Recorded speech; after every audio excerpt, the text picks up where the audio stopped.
바로 보는 TV 옴부즈맨. 먼저 주간 주요 이슈를 분석합니다. 때이른 더위가 기승을 부리면서 경기도 가평 등 일부 지역에서 폭염주의보가 내려졌습니다. 5월 중순에 폭염주의보가 발효된 것은 폭염특보가 시행된 지난 2008년 이후 처음입니다. 금년 들어 최고로다가 덥고 그 더위를 견디다가 참을 수가 없어서 지금 그늘 밑을 찾아서 지금 나왔습니다. 서울의 한낮 기온은 5월 관측 사상 가장 높은 섭씨 32도까지 치솟았는데 때이른 여름 더위가 계속되자 정부는 지난해보다 닷새 빨리 폭염 대응 체제에 돌입했습니다. 서울 강남에서 묻지마 살인에 희생된 20대 여성을 추모하는 물결이 이어지고 있습니다. 강남역 지하철역 주변은 추모객들이 놓고 간 조화와 쪽지로 가득했고 시민들의 자발적인 추모 행사도 열렸습니다. 이 범죄는 여성이기 때문에 살해당한 것인데 묻지마 범죄는 단순히 여성이 아니라 그 누구라도 살해 피해자가 될 수 있다는 것을 암시하기 때문이에요. 경찰은 정신분열증으로 병원 치료를 받은 적이 있는 피해자를 구속하고 심리분석가를 투입해 범행 동기를 조사 중입니다. 작가 한강 씨가 한국인 최초로 세계 3대 문학상에 꼽히는 맨부커상을 수상했습니다. 노벨문학상 수상자 등 쟁쟁한 경쟁자를 제친 건데 한강 씨는 수상 소감에서 소설을 쓴다는 것은 질문하는 방법이라고 말했습니다. Writing novels is a way of questioning for me, and I just try to complete my questions through the process of my writing, and I try to stay in the questions. Sometimes painful, sometimes sometimes demanding. 수상작인 소설 채식주의자는 국내 온라인과 오프라인 서점에서 품절 사태를 빚었고 해외에서도 판매량이 급증했습니다.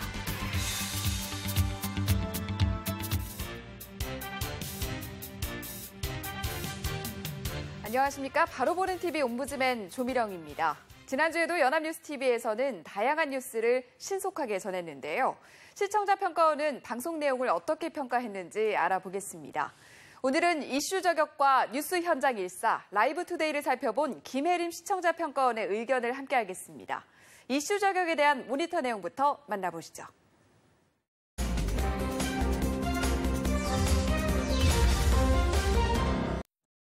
지난 5월 10일 방송된 이슈 저격에서는 오바마 27일 히로시마 행이라는 주제로 하종문 한신대 일본학과 교수와 김지윤 아산정책연구원 연구위원을 모시고 대담이 진행되었습니다. 먼저 앵커는 미일 동맹이 강화될 것이라는 점, 미국은 핵무기 없는 세상이라는 오바마 대통령의 아젠다 완성에 의미를 두는 것에 반해 일본은 역사적 화해라는 것에 의미를 둔다고 하며 본 방문에 대한 간략한 해석을 전달하였고 출연한 전문가들에게 질문하는 방식으로 대담을 진행했습니다. 이에 대해 하종문 교수는 일본의 정치권에서 이번 사건을 바라보는 입장에 대해 설명해 주었습니다. 하 교수는 그동안 일본 진보 세력이 반핵 평화운동의 거점으로 삼았던 히로시마까지 보수 정치의 영역으로 들어가는 계기가 될 것이라는 점과 함께 보수와 진보 모두 이번 방문을 환영하고 있다는 상황을 전하였습니다. 김지윤 연구위원은 미국의 현직 대통령이 일본 히로시마를 방문하는 것은 처음 있는 일이기 때문에 그 무게감이 다르다고 하며 이번 방문이 미국의 사과로 비춰질 수 있을 것이라고 우려하는 미국 여론을 전달하였습니다. 앵커는 이어 오바마 대통령의 히로시마 방문이 성사된 이유에 대해 질문하였습니다. 먼저 일본이 오바마 대통령을 초청한 이유에 대해 하종문 교수는 최근 일본의 우경화에 미일 동맹이 얹혀져 이번 히로시마 방문이 일본의 전범국 이미지를 불식시키는 데 이용될 것이라고 하며 미국과 일본의 보수 정치를 강화시키는 촉매제가 될 것이라는 의견을 전달하였습니다. 미국 측 입장에 대해 김지윤 연구위원은 오바마 대통령의 기조가 화해와 협력이며 이번 히로시마 방문이 오바마 정권이 주창한 핵 없는 세상 아젠다를 장식하는 하이라이트가 될 것이라 하였습니다. 이어서 이번 히로시마 방문의 우려사항으로 일본이 전쟁을 시작한 가해국임에도 피해자로 둔갑하는 것이 아닌지에 대한 질문에 대해 하종문 교수는 원폭 피해에 대한 딜레마로서 설명하였습니다. 일본은 가해국이 맞지만 피해자는 개인들이며 히로시마 내 원폭 피해 관련 자료관을 보면 히로시마 원폭 투하 이미지는 피해의 측면만 표현하고 있다고 하였습니다. 오바마 대통령이 방문한다면 원폭 피해자 위령비에 헌화하는 이미지가 여론을 통해 보여질 것인데 이는 일본이 만들고 있는 피해자 이미지를 더욱 강하게 할 것이라 하였습니다. 오바마 대통령의 방문에 대한 중국의 입장에 대한 질문에 대해서는 하종문 교수는 중국은 가해국과 피해자를 구분하고 있는 입장을 유지하고 있음을 설명하였습니다. 이어 아베 정권의 진주만 답방설에 대해서 하종문 교수는 자민당 내에서 나오고 있는 이야기이지만 진주만을 방문한다면 필연적으로 전쟁에 대해 이야기해야 하거나 미국민에 대해 립서비스를 해야 하기 때문에 보수 여론이 받아들이기 어려운 내용이 나올 수 있을 것임을 예상하며 진주만 답방은 성사되지 않을 것임을 전망하였습니다. 끝으로 앵커는 이번 오바마 대통령 방문이 일본 아베 정권에 미치는 영향에 대해 질문하였고 하종문 교수는 이번 방문이 자위대의 군국화를 추구하는 아베 정권에 큰 도움을 줄 것이라는 전망을 하였습니다. 이번 대담에서 전문가 출연진들은 한쪽 방향으로 앉아 있었고 앵커는 서서 보조 화면을 활용하며 전체적인 질문과 답을 적극적으로 이끌어갔습니다. 출연한 일본학과 교수는 일본의 입장 및 분석을 전담하고 연구위원은 미국의 입장을 담당하며 전문가 패널의 답변 역시 한쪽으로 치우치지 않도록 균형감을 유지한 것이 돋보였습니다. 그러나 이런 점은 이번 방문을 너무 미국과 일본의 입장에서만 분석하는 경향도 낙해야 했습니다. 상대적으로 우리나라나 주변 국가의 입장에 대해 다루는 비중이 매우 낮았던 점은 아쉬웠습니다.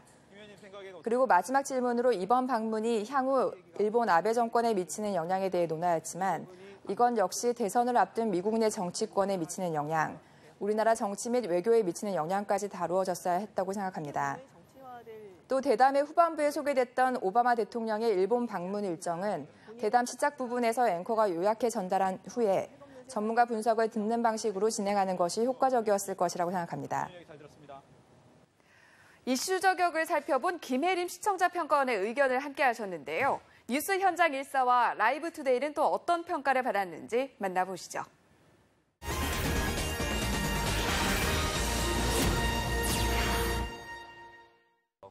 지난 5월 10일 뉴스 현장 일사에서는 김영란법 시행령안 쟁점은이라는 주제로 정치부 김혜영 기자가 출연하여 대담 형식으로 진행되었습니다.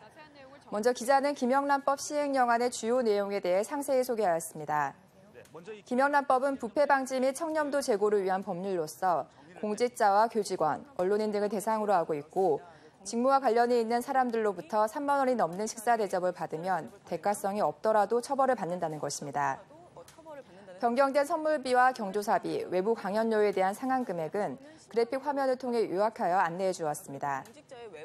그리고 이 법은 9월 28일 시행이 예고된 상태로 13일 시행령안 입법 예고 후 40일 동안 의견 수렴 및 부처 협의를 거쳐 8월에 최종안이 나온다며 향후 일정에 대해서도 전달해 주었습니다. 이 법에 해당하는 사람들이 배우자를 포함하면 400만 명에 이르기 때문에 실생활에서 적용되는 정확한 기준이 중요할 것이라는 앵커의 언급에 대해 기자는 실적용의 예를 들며 주류 포함 식사값 3만 원이 넘으면 처벌 대상으로 과태료가 부과된다는 점을 안내해 주었습니다. 앵커는 이어서 김영란법 시행으로 내수가 위축될 것이라는 우려에 대해 질문하였습니다.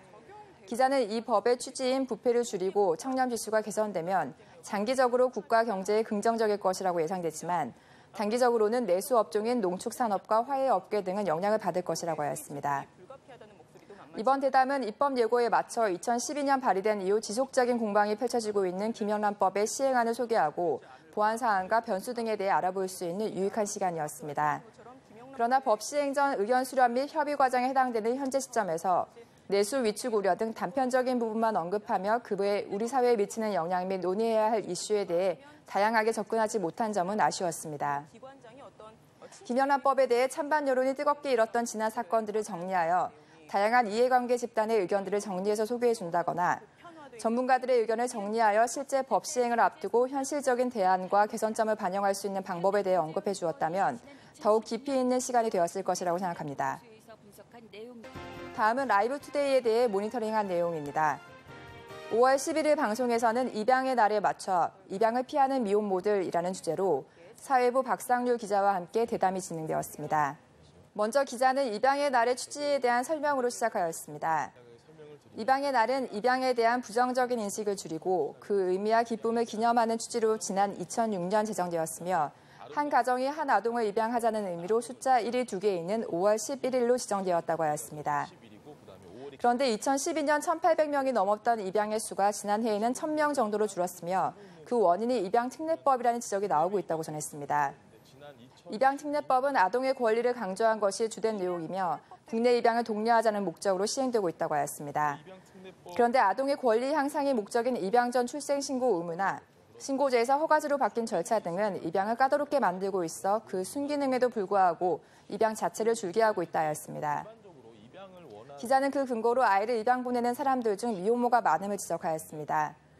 우리나라 미혼모들의 특성상 출생신고를 꺼리게 되는데 입양특례법은 출생신고를 해야만 입양을 보낼 수 있도록 하였다는 점을 지적하였습니다. 그 결과 아이를 정식으로 입양 보내기 힘든 이들이 아이를 두고 갈 수 있는 베이비박스의 이용이 늘어난 반면 입양 건수는 크게 줄었다고 설명했습니다. 특히 입양특례법이 시행된 2012년 이후 그 추이가 변화되고 있기에 정식 입양을 포기하고 베이비박스를 이용하고 있다고 분석할 수 있다고 하였습니다. 그리고 인터넷에서 아이를 사고 파는 거래까지 이루어지고 있음을 소개하며 이 역시 입양특례법의 부작용이라는 의견이 있음을 전달하였습니다. 기자는 이에 덧붙여 해외 사례를 소개하며 독일의 경우 익명 출산이 이루어지고 있으며 합법적으로 베이비박스가 운영되고 있음을 설명하였습니다. 이에 대해 앵커는 입양특례법 개정이 필요하지 않을지에 대해 질문을 이어갔고 기자는 미혼모들의 신원을 보장해주거나 가명이나 입양기관장의 이름으로 대신 출생신고를 하는 등의 개선안을 언급했습니다. 전반적으로 시의성 있게 입양의 날을 소개해 주었고 입양특례법으로 발생한 이슈에 대해 생각해 볼 수 있는 시간으로 유익했습니다. 그러나 기자의 논점 자체가 입양특례법에 대해 부정적인 프레임으로만 진행하고 있었고 반면에 베이비박스는 찬반 논란이 있음에도 불구하고 훌륭한 대안인 것처럼 소개한 것은 아쉬웠습니다. 입양의 날을 맞이하여 문제점이 있는 입양특례법에 대해 논한다면 단순히 그 부작용을 단편적으로 해결하는 방법이 아니라 입양특례법의 취지에 근거하여 입양 문화를 개선하고 유기아동을 줄일 수 있는 방법에 대해 깊이 있는 해결책을 논의해봐야 할 것으로 보였습니다. 지금까지 연합뉴스TV 프로그램 중 뉴스 현장 일사와 라이브 투데이를 중심으로 살펴본 내용을 말씀드렸습니다.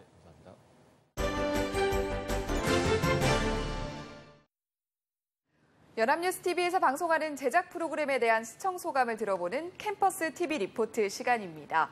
오늘은 트렌드 지금 여기를 살펴본 연세대학교 경영학과 손누리 학생 나와 있습니다. 어서 오세요. 안녕하세요. 네, 트렌드 지금 여기를 살펴봤다고 들었는데 어땠나요? 네, 트렌드 지금 여기는 한 주간 관심사로 떠오르는 트렌드를 소개하며 시청자들의 관심과 공감을 이끌어내는 프로그램입니다.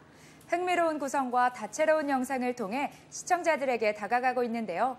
실제 우리의 삶을 들여다보듯 가까이에서 생생한 정보를 전해줘 친숙하게 느껴졌습니다. 네, 그러면 지난 15일에 방송된 트렌드 지금 여기에 대한 모니터 내용 자세히 전해주시죠. 네, 이번 주 트렌드 지금 여기에서는 한국인이 사랑하고 또 즐겨 찾는 소고기에 대한 이야기가 방송됐습니다. 다각도의 시각에서 다양한 이야기로 풀어내 흥미로웠는데요. 자세한 모니터 내용 지금부터 전해드리겠습니다.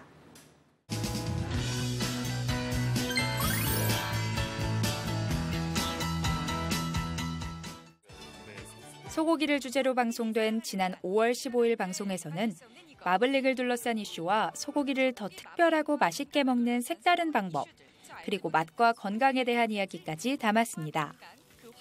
먼저 한 대형마트를 찾아가 소고기를 구입하는 소비자들을 직접 만나봤는데요. 음식에 따라 찾는 부위도 고르는 기준도 다양했습니다. 특히 최근엔 마블링, 즉 근내 지방의 함유량이 고기를 고르는 중요한 기준이 됐는데요. 고소한 맛을 선호하면 마블링이 많은 고기를, 건강을 생각하면 마블링이 적은 고기를 선호한다고 합니다.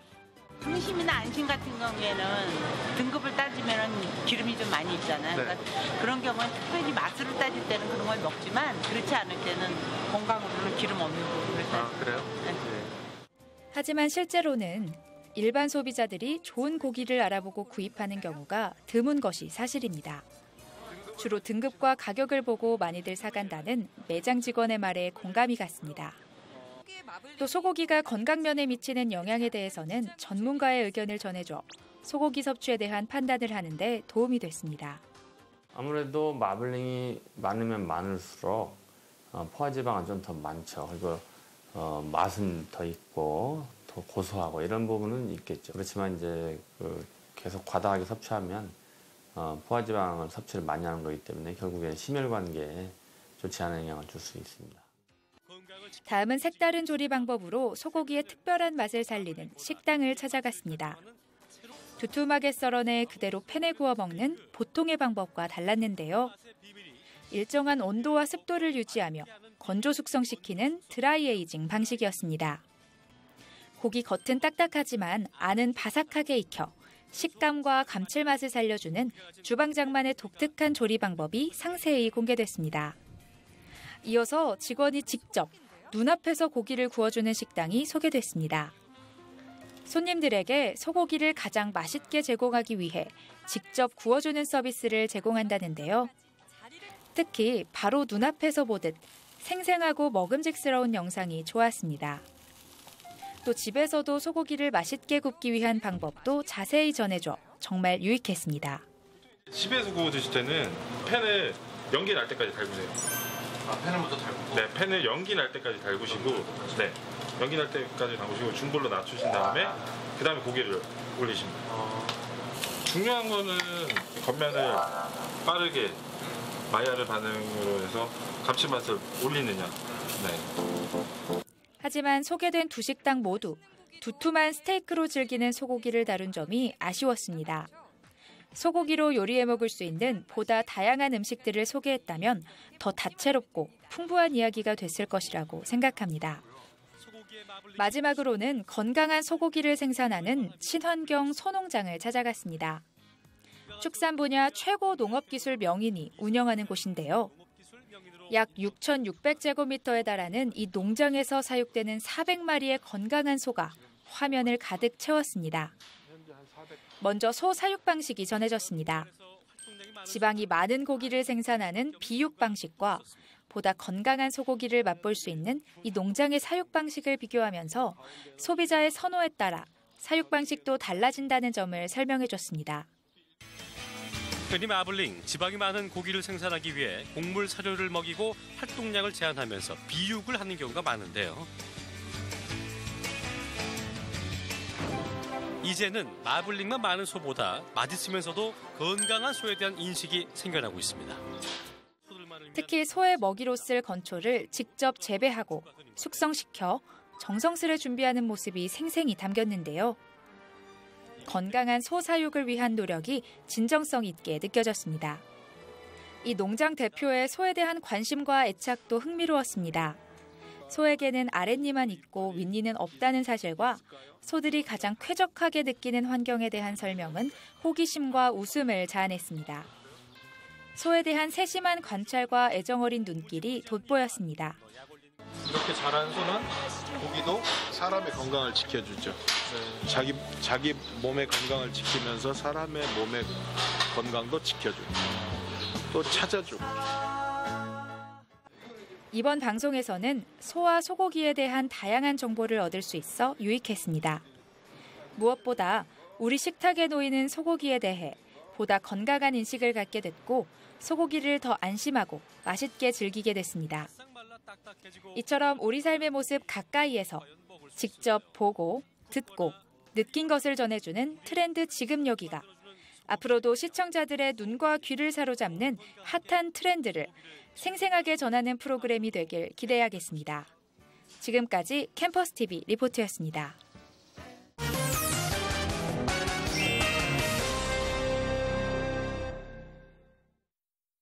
이른바 정은호 게이트로 불리는 법조 로비 사건에 대한 수사가 본격화하고 있습니다. 한 기업 CEO의 도박 혐의에서 시작된 이번 사건은 전관예우, 사법체계에 대한 불신 등 다양한 논란으로 이어지면서 언론의 관심도 집중되고 있습니다. 꼬리에 꼬리를 물고 있는 이 법조 로비 수사, 언론에서는 어떻게 보도하고 있는지 TV와 비평 시간에 자세히 짚어보겠습니다. 이 자리에 지방행정교육원 미디어 커뮤니케이션 전문가 김진숙 교수님 자리하셨습니다. 교수님 어서 오십시오. 네, 안녕하세요. 네, 먼저 이번 사건의 주요 내용과요. 수사가 어떻게 진행되고 있는지까지 짚어주시죠. 네, 한 기업인의 해외 원정 도박으로 시작된 이번 사건이 법조계 비리 의혹으로 이제 확산이 되고 있습니다. 현재 수감 중인 네이처 리퍼블릭의 이제 정은호 대표와 관련된 사건인데요. 우선 그 정 대표가 어떤 인물인지 좀 소개를 해드리면 네. 남대문 시장의 잡화상으로 시작해서 우리나라 이제 대표적인 로드샵 화장품 브랜드인 네이처 리퍼블릭의 이제 수장까지 오른 입지전적인 인물이라고 볼 수 있겠습니다. 네. 정 대표와 관련된 의혹으로는 일단 해외 원정 도박 무혐의 처분과 관련해서 이제 법조계 로비 의혹과 또 사업 확장 과정에서의 금품 로비, 면세점 입점 로비, 또 화장품 매장 가맹비 비자금 의혹까지 그 범위도 상당히 넓습니다.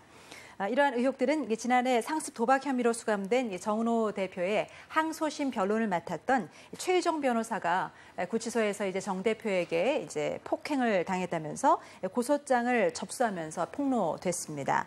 이에 따라 지난해 검찰 조사 당시에 변론을 맡았던 검사장 출신의 홍만표 변호사의 사무실과 자택이 압수수색돼서 분석 결과를 기다리고 있고요. 최유정 변호사는 이미 구속 수감된 상태라고 볼 수 있겠습니다. 이번 사건으로 인해서 이제 전관예우 문제가 또다시 도마 위에 올랐습니다. 네. 브로커를 통한 로비 의혹까지 더해져서 이번 사건이 대형 법조 게이트로 번질 가능성마저 있습니다. 전관예우 변호인단 꾸리기 대가로 이제 최 변호사가 받았다는 100억 원대의 수임료라든가 또 홍 변호사에게 흘러들었다는 액수는 일반 국민들은 사실 상상이 안 가는 훨씬 웃도는 수준이기 때문에 더 문제가 되고 있는 것 같습니다. 사건이 복잡한 양상을 띠고 있지만 더욱더 이제 주목할 점은 전현직 법조인, 특히 검찰과 관련된 의혹이라고 볼 수 있겠습니다. 지금까지 드러난 의혹 가운데 이제 가장 이해가 되지 않는 점은 정 대표에 대한 이제 수사와 기소 과정이라고 볼 수 있을 텐데요. 과연 검찰이 관련 비리를 얼마나 한 점 의혹 없이 규명할 수 있을지에 관심이 모아지고 있는 상황입니다. 네, 이번 사건의 핵심 내용들을 쭉 짚어주셨는데요. 우리 언론은 이 내용을 어떻게 전했는지 정리해 주시죠. 네, 주요 언론사들은 이제 전관예우에 대해서 가장 많은 보도를 다루고 있습니다. 전관예우라는 것이 이제 현직 관료의 호응 없이는 이제 불가능한 것이기 때문에 미래의 전관이라고 할 수 있는 현직 판검사가 전관의 청탁을 들어준 것이 아니냐라고 보도하고 있습니다. 혐의와 직접 연결되지 않는다 하더라도 이제 주목할 수밖에 없는 부분이 정은호 대표의 변론을 맡았던 이제 검사장 출신의 홍만표 변호사가 변호사로 개업한 이후에 벌어들였다는 한 해 수임료가 91억 원이 된다는 점에 있습니다. 네. 홍 변호사에게 이렇게 사건이 몰려든 것은 결국 전관 예우에 대한 의료인들의 기대가 반영된 것이 아니냐고 이제 꼬집기도 했습니다. 특히 검찰이 관련 비리를 얼마나 규명할 수 있을까, 또 워낙 법을 잘 아는 분들이기 때문에 증거에 대해서 얼마나 꼼꼼하게 처리를 했을 것이냐, 이런 보도도 있었고요. 이번 사건에 대해서 이제 특검 도입 의견까지 나오고 있는 상황이기 때문에 네. 검찰이 제 식구 감싸기로 비춰지지 않도록 진실을 밝히는데 분명한 의지를 가지고 접근해야 한다라고 강조했습니다. 다음으로는 이제 우리 사회에 이제 만연해 있는 유전무죄에 대한 인식과 이를 바라보는 국민들의 어떤 허탈감에 대한 보도도 눈길을 끌었습니다. 네. 무전 실형, 또 유전 집행유예라는 좀 씁쓸한 말이 있는데요. 정은호 대표의 항소심 변론을 맡았던 최유정 변호사의 경우에 이제 100억 원대 수임료를 받고 정 대표의 감형을 위한 로비를 주도했다는 의혹을 받고 있죠. 거기에다가 이제 고질적인 법조 브로커까지 극성을 부려서 사법 시스템에 대한 국민적인 불신이 더욱더 커지고 있는 상황이라고 꼬집었습니다. 또 최근 이제 구치소 주변에서는 변호사들이 재력이 있는 수감자들에게 변호인 접견을 신청한다고 하는데요. 이것을 이제 피의자 쇼핑 혹은 변호인 쇼핑이라고 불린다고 합니다. 정은호 대표 역시 구치소에 수감되자 많은 이제 변호사들이 사건 유치를 목적으로 정 대표에게 접견 신청을 한 것으로 이제 알려지고 있습니다. 과거에는 피의자가 직접 변호사를 찾는 경우가 많았지만 최근에는 변호사의 수가 이제 크게 늘면서 수익이 줄어들자 직접 발로 뛰는 변호사들이 증가하고 있다고 전하기도 했습니다. 네, 또 언론에서는 검찰의 엄정한 수사를 촉구하고 있는데요. 그런데 정작 언론에서는 심층 취재나 탐사 보도를 찾아보기 힘든 상황이거든요. 이런 태도는 문제가 없을까요? 네, 어떤 탐사 보도를 한다는 것은 검사나 형사가 이렇게 취재를 하고 사건을 밝혀내는 것과 상당히 비슷한 점들이 있습니다. 조사나 수사를 통해서 어떤 새로운 사실을 밝혀낸다는 점에서는 비슷하지만 탐사 보도가 이제 수사와 다른 점이라면 탐사보도는 문제를 이제 세상에 공개하는 것이 목적이고 수사는 이제 직접적으로 범인을 검거하는 데 목적이 있다는 데서 차이점이 있을 것 같습니다. 탐사보도가 이제 중요한 점은 이제 보도 자체로 끝나는 것이 아니라 폭로된 사실에 대해서 이제 여론을 만들고 또 다양한 전문가들의 인터뷰를 통해서 개선책과 구체적인 대안을 마련한다는 데 어떤 의미가 있다고 봅니다. 이번 정은호 게이트의 경우도 이제 국민들이 볼 때는 캐내면 캐낼수록 뭔가 이제 나올 것 같은 의구심이 많이 들어가는데 결국 어떤 언론 보도를 보면 결과만 그냥 전한다거나 아니면 또 수임료와 인과관계 등 흥미성에 집중하는 모습들이 좀 아쉬운 대목이 아닌가 싶습니다. 국민들은 보이지 않는 곳에서 이제 권력이 뭘 하고 있는지 이제 알 권리가 있고요. 또 저널리즘은 그것을 또 알릴 의무가 있습니다. 단순히 받은 정보만으로 보도를 한다면 권력을 감시할 수도 없고 숨겨진 의혹이나 부패도 드러낼 수가 없게 되겠죠. 문화적인 차이가 있겠습니다만은 한국에서는 주로 이제 검찰 수사에 의해서 이제 기업인들의 이런 비리가 밝혀지는 반면에 미국 같은 경우에는 언론의 탐사 보도를 통해서 밝혀지는 경우가 상당히 많이 있습니다. 또 일본만 하더라도 아사히 신문이나 마이니치 신문처럼 탐사 보도를 강화하는 정책을 펼치고 있는데요. 우리나라의 경우는 조금 역행하는 것이 아닌가 하는 생각도 좀 듭니다. 물론 언론 환경이 인터넷 환경으로 바뀌면서 힘들고 또 손이 많이 가는 그런 탐사 보도나 이제 고발보다는 어떤 클릭수에 의존하는 그런 정책이 뒷받침되고 있기 때문에 그런 것이 아닌가라는 생각이 드는데요. 언론이 이제 권력 집단에 대해서 이제 감시의 역할을 제대로 하려면 전략적인 탐사 보도가 꼭 필요하다는 생각이 듭니다. 네, 사법체계 신뢰 회복을 위해서 언론의 역할이 참 중요하지 않을 수가 없을 텐데요. 앞으로 우리 언론이 관련 보도를 할 때 어떤 점을 꼭 기억해야 되는지 끝으로 짚어주시죠. 네. 이제 법조계는 법을 통해서 원칙을 적용해야 되고요. 또 언론은 이제 감시와 비판의 기능을 통해서 정확한 정보를 또 올바른 정보를 국민들에게 알릴 의무가 있다고 봅니다. 각자가 지켜야 될 정도를 잘 지킨다면 이런 비리가 이제 없어질 수도 있을 텐데 언론도 또 법조계도 쉽지 않은 일일 것 같습니다. 이번 사건은 처음부터 대중들의 흥미를 끌 요소가 상당히 많았다고 봅니다. 우선은 해당 기업인이 변호사 비용으로 지불했다는 액수가 이제 상상을 초과하는 금액이기 때문에 이제 그런데요. 이런 유형의 사건이 불거질 때마다 등장하는 인물들이 있는데 이제 소위 브로커라고 불리는 사람들입니다. 브로커는 상거래를 이제 중개하는 역할을 하는 사람들이지만 우리나라에서는 이제 특정한 사람들과의 어떤 친분을 과시하면서 비정상적인 루트를 통해서 문제를 해결하는 이로 이제 인식이 되고 있습니다. 검사나 판사와 가까운 사이이기 때문에 이제 구속을 좀 면하게 해주겠다거나 아니면 평소 알고 지내는 담당 공무원을 통해서 특혜를 받아주겠다고 해서 접근해 이제 거액을 받아 챙기는 그런 모습들입니다. 어쩌면 인맥을 중시하는 우리의 정서와 좀 맞아 떨어지는 거기 때문에 이런 브로커들이 판을 치는 것이 아닌가 이런 생각도 좀 해보는데요. 이번 사건에서도 8명의 주요 인물 리스트가 등장을 합니다. 이 중에는 당연히 이제 로비 브로커도 있고요. 성형외과 의사라던가 현직 검사장, 부장 판사, 또 변호사 등이 거론되고 있습니다. 전관 예우 못지않게 이제 친분 예우라는 것도 있는데 이제 그런 것들도 우리 사회에서 없어져야 될 병폐가 아닐까라는 생각이 좀 들고요. 특히 비리의 온상이라고 할 수 있는 법조 브로커에 대한 심도 있는 취재 보도가 좀 있었으면 좋겠습니다. 법조 비리는 국민들로 하여금 재판의 공정성을 의심하게 만들고 결국 사법부 전체에 대한 불신으로 이어집니다. 언론이 우리 사회에 힘있고 또 권력 있는 사람들의 윤리의식 부재에 대해서 부끄러움을 좀 알게 하고요. 또 경각심을 불러일으킬 수 있는 사회 정의 역할을 좀 담당해줬으면 좋겠습니다. 그래서 우리 사회에 뿌리박혀 있는 고질적인 문제에 대해서 근본적인 대책 마련을 촉구할 수 있기를 기대해 봅니다. 네, 교수님 오늘 말씀 여기까지 듣겠습니다. 고맙습니다.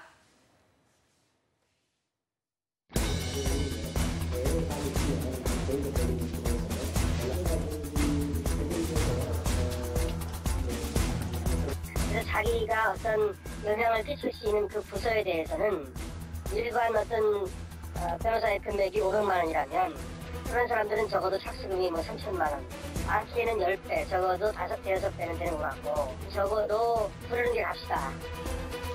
인사동 행정은 끝까지 인정 안 하십니까?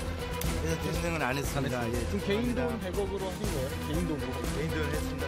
액수를 정은호가 제시한 거기 때문에 그거는 의뢰인이 제시한 금액을 받아주신 게 왜 문제냐.